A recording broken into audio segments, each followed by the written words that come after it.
You've been described as one of Ireland's most successful musicians with a rich and varied career, both as a very fine pianist and as an artistic director or co-leader of a number of important initiatives and events. And it's been very good to see the way that you've responded to the present challenges with your appearances online, performing with Wexford Festival, giving recitals with Sharon Carty in Kilkenny and Hugh Lane, as well as other performances, including most recently your recital in the National Concert Hall, performing Beethoven on period instruments with mezzo-soprano Gemma Vrian, violinist Claire Duff, and cellist Sarah McMahon. And you'll be performing with Claire and Sarah again very shortly at this year's Ardee Baroque Festival. It's very interesting to see you now working with the Irish Baroque Orchestra. How did this collaboration come about?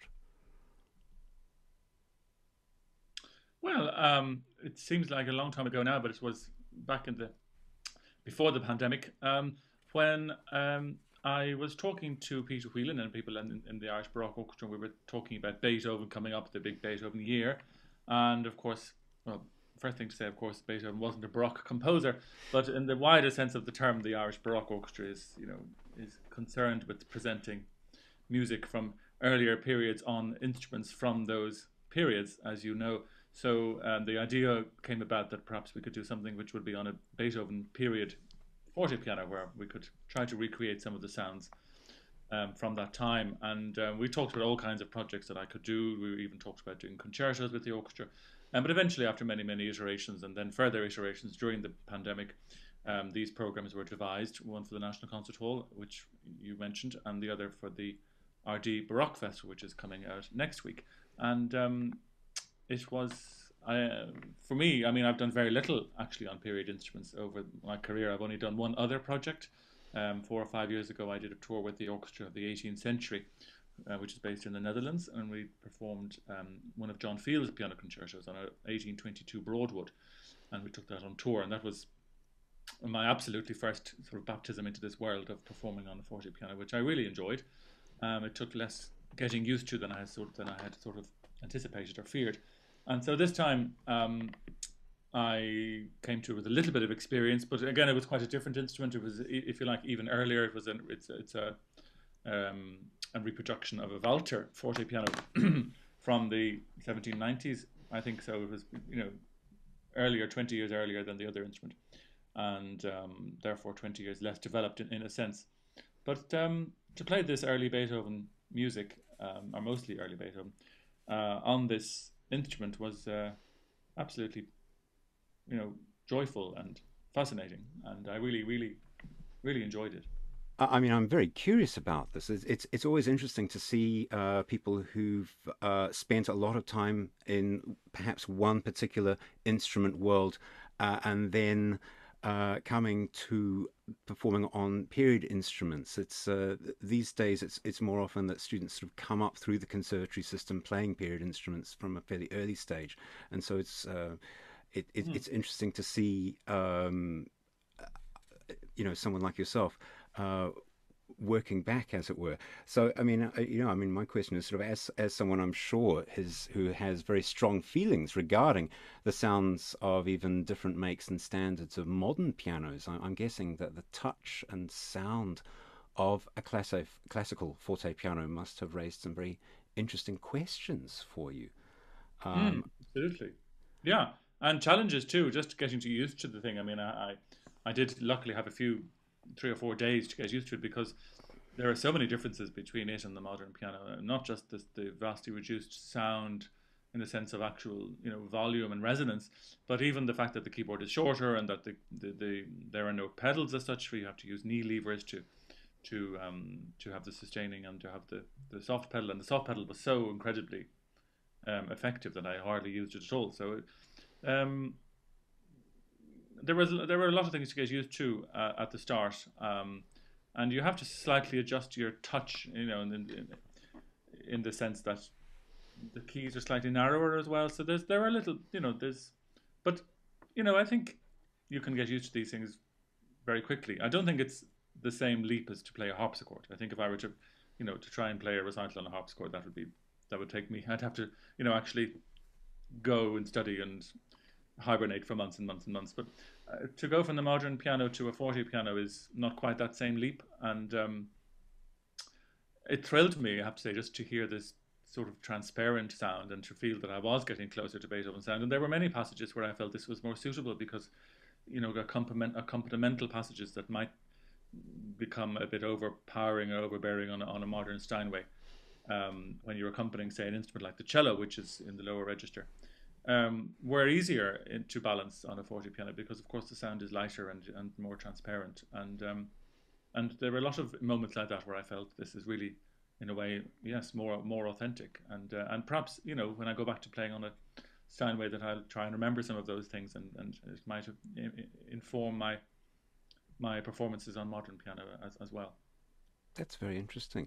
I mean, I'm very curious about this. Could you maybe comment more about the sound of Beethoven on period instruments? I mean, can this teach you anything new about his music? Well, it's very hard to put into words. It's just transparent is the word that comes to mind all the time. It's not as it's just lighter. I mean, it's of course softer, but yet what I was nervous about beforehand, and I sort of joked to several people beforehand that it'll be like playing a sewing machine, because I was really afraid that it would be really really really sort of soft and light and tinkly, and that I wouldn't be able to get anything out of it. And actually, there was in its own way there was great power in it, and it would go very soft, and then it did go quite loud, as perhaps you heard in the NCH live stream. It does respond, to huge variation in touch. So it's got that variety of response, but yet it never gets to that sort of overpowering, enormous resonance of a modern piano. And so it just feels, it just feels more. There's more light in the sound. There's more space for other instruments to get in, maybe between the textures, to really to play into each other's textures with the string instruments, to sort of to find that common sound world together, in a slightly easier way, perhaps, than it is with the, if you're playing a 9 foot Steinway concert grand in a big concert hall. And Yeah, I just think it's something that I'd like to do more of, and explore more of and learn more about. And so far, I feel I'm only really dipping my toes in a way. I think um, I could probably benefit from spending more time with this lovely instrument, which came down to us from Queen's University in Belfast, as it happens. Very good. Absolutely. I mean, there's certainly a lot that we can learn. And there's, I mean, one of the interesting things that's emerging now is a kind of a broadening in our knowledge of the repertoire of this period. And I'm sure there's a lot of very fine material that, for various reasons, has just sort of ended up on library shelves that Yeah. it would be well worth Oh yeah, exploring. absolutely. Yeah. And also, I feel that there's a lot to be gained from people like me exploring other instruments, and there's no reason why every one of us should be sort of put into sort of a box and say, well, he only plays modern piano and he only plays this. And there are many people who play 40 piano, but also then play 21st century music on the modern piano and play harpsichord. I mean, we all have one life, and I think it's lovely to get the opportunity to try as many things as we can while we're here. Violinists play on all kinds of different violins, and um, I think of people like Christian Bezuidenhout and Richard Egar and all these people who do, go back and forth between all kinds of different keyboard instruments, and I don't see why we should put limits on ourselves. Absolutely, Hmm. absolutely.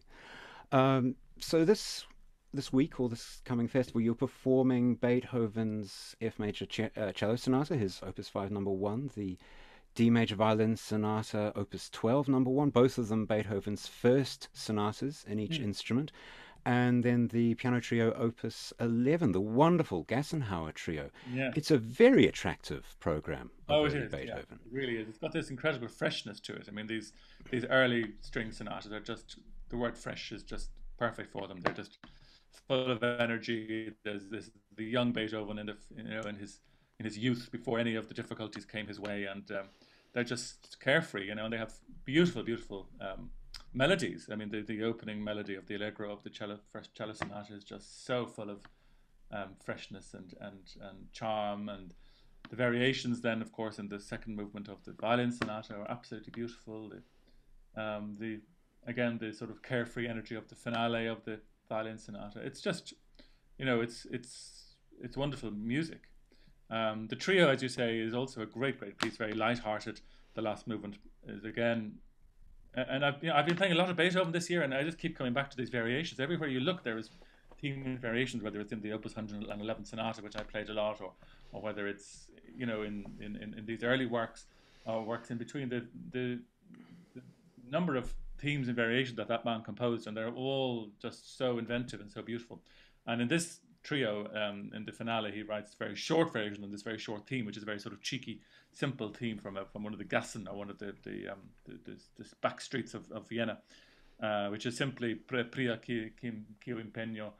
Before I go to work, I have to eat. So it's a very sort of basic statement of man's need to eat before he works, and it's got that great innocence about it. And yet he manages to carve out these wonderful variations, which are quite intricate in many ways.